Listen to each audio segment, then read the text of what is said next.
Hey guys, so today we are learning our elbow and our wrist C.A.R.s. For both of these, I'm going to ask you to make a nice fist, thumb on the outside, not on the inside. And we're going to be using this position as we go through our wrists and our elbows, right? So let's start with the wrist because it's a little bit easier. You can do both at the same time. And from here, I just want you to pretend like you're knocking on a door, right? If I turn, you'll see that my knuckles are coming forward in front of my wrist. This action is wrist flexion, right? So to get wrist extension, we're going to go the other way. The knuckles are going to try to come behind the wrist. You see this angle gets a little bit smaller. This is wrist extension, right? Now, if I were to face the insides of my wrist forward while I'm still holding on to this fist that I'm making, if I take my thumb side and I try to bring it down towards my forearms, that is lateral flexion, just like in the spine, right? So lateral flexion here, and then the pinky side, same thing. If I try to bring that side towards my forearms, again, a lateral flexion, right? So now we have regular flexion, extension, lateral flexion, right? So now we're going to try to make as big of a circle as possible. Again, we're focusing on these knuckles, keeping the wrists where they are in space. And in this case, I actually want you to take the insides of the wrist and keep them facing forward. This is important later on when we learn our elbow C.A.R.s. So just make sure that you keep that facing forward. We'll talk about that a little bit more later. Make a nice big fist with the arms. And from here, we're going to start with flexion, right? 3 reps in one direction, 3 reps in the other. We're going to start by knocking forward as far as you can. Make sure that the elbows stay where they are in space. If you need to bring your knees up to help support that, you can do that. And from here, knock forward. We're going to try to bring this in first, thumb side.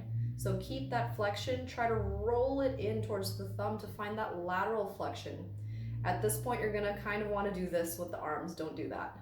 You're going to try to really isolate it at the wrist. At some point, you're going to go back to neutral. And then from here, you found your lateral flexion. You're going to try to bring it into wrist extension. And then bring it out to the side for the other lateral flexion, pinky side, and then bring it forward. Now you can do this a little bit faster. Try to make this as smooth as you can, as big of a circle, as smooth as you can. This is 2. And go for one last one. Again, try to keep the forearms where they are in space. Try not to let the elbows deviate anywhere else. And we've done 3 in one direction, 3 in the opposite now, right? So we're going to reverse. We're going to start by flexing. Find the lateral flexion on the pinky side as much as you can. You'll see that there's a little bit more range on this lateral deviation. Find the extension. And then thumb side tries to go in. There's a little bit less range on this one, so don't worry about that, but just try your best to find that. Go back into flexion and 2 more just like this. Try to draw as big of a circle as possible using your knuckles, keeping your wrists where they are in space. Bring it back forward, round it out, and one last time. Bring it forward, out to the side. Bring it back as far as you can. Bring it forward, round it out, and you're done. So you can shake that out. It's a little bit more detailed than our usual craziness, right? So let's talk about how wrist circles usually end up happening, which is kind of like this figure 80 looking thing, right? The reason that happens is because the rotation in the elbow has not been locked. So let's talk about the ranges of motion with our elbow. When our arm bends like this, right? You see how this angle gets a little bit smaller? This is our elbow flexion. When we bring the wrist out and straighten out the arm, this is our elbow extension, right? Now, if I were to keep the inside of my elbow pit facing up towards the ceiling, I'm going to hold on to my arm just to help it out, and I take the inside of my wrist and face it down towards the floor, elbow pit is still facing up. This is pronation of the forearm, right? Which you don't really have to know that term, but just in case you were interested. And when the inside of the wrist faces up at the same time as the inside of the elbow pit faces up, that is supination of the forearm, right? So pronation, supination. So those are the ranges of motion of the elbow. And from here, we're gonna go try to do our elbow C.A.R.s. We're going to bring the elbows up, tips of the elbows pointing forward. And from here, we're gonna try to think of, again, making that fist. Now, the insides of my wrists are facing my shoulders, and I wanna keep that. I wanna try to curl in as much as I can. So now you're really trying to like make a bicep, right? So keep that effort going. From here, I want you to keep finding that bicep curl as you take the insides of the wrists and try to face them up towards the ceiling as much as you can. Oh, you're gonna feel a lot of tension there, right? So still trying to make the bicep curl, trying to rotate open as much as you can. From here, keep the elbows where they are in space. We're gonna actively straighten the arms. Nice. We're gonna keep the rotation of our elbows still for a second, and we're gonna really try to straighten out the arms as much as you can, right? Elbow pits are still facing up towards the ceiling the entire time. From here, we're going to take the insides of our wrists and we're gonna face them up towards the ceiling.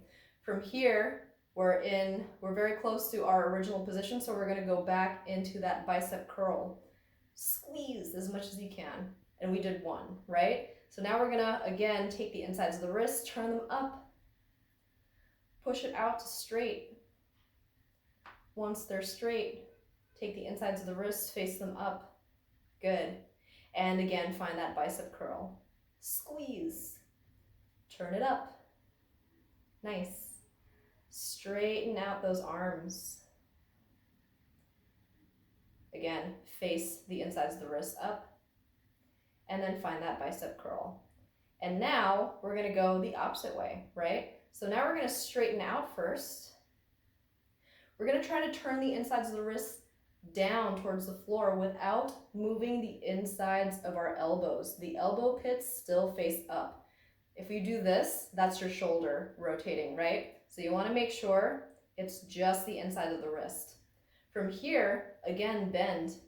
Find that bicep curl as much as you can. Bring the back of the wrist towards your shoulder. Really squeeze that as much as you can. It should be a lot of work. From here, take the insides of the wrists and face them down towards your shoulders. We're reversing the circle now. We're gonna straighten out again. Nice. Insides of the wrists, face down, and then bend the arm as much as you can. Find that bicep curl, squeeze. Keep that squeeze, take the insides of the wrist, roll them to face down towards your shoulders. From here, straighten out the arms. One last time. Squeeze at the very end, activate that tricep to really straighten out your arms.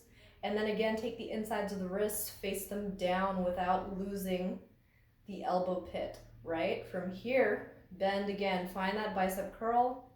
Squeeze at the very end here. Really try to take the top of the wrist towards your shoulder before you rotate back in to face it.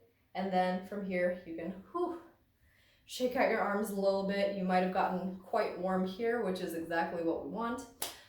So those are our wrist C.A.R.s, right? In each direction. And then also our elbow C.A.R.s. And this is what they look like a little bit faster with less tension, right? So those are the two patterns that we're going to be practicing today. Make sure that you take the time to practice them again on your own, 3 in each direction of each pattern before tomorrow's check-in, right? And if you are doing the optional 15-day challenge, again, you are trying to do every single C.A.R.s pattern that we've learned so far. That means spinal, that means hips, that means scapula, that means shoulders, elbows, and now wrists, right? So you want to try to do three reps in each direction at each of those places every single day for 15 days. And today is technically day 2, but you can always start whenever you want, right? It's just a 15-day challenge. Anyway, if you have any questions, feel free to drop them down below as usual, and I will see you guys tomorrow for the knee C.A.R.s.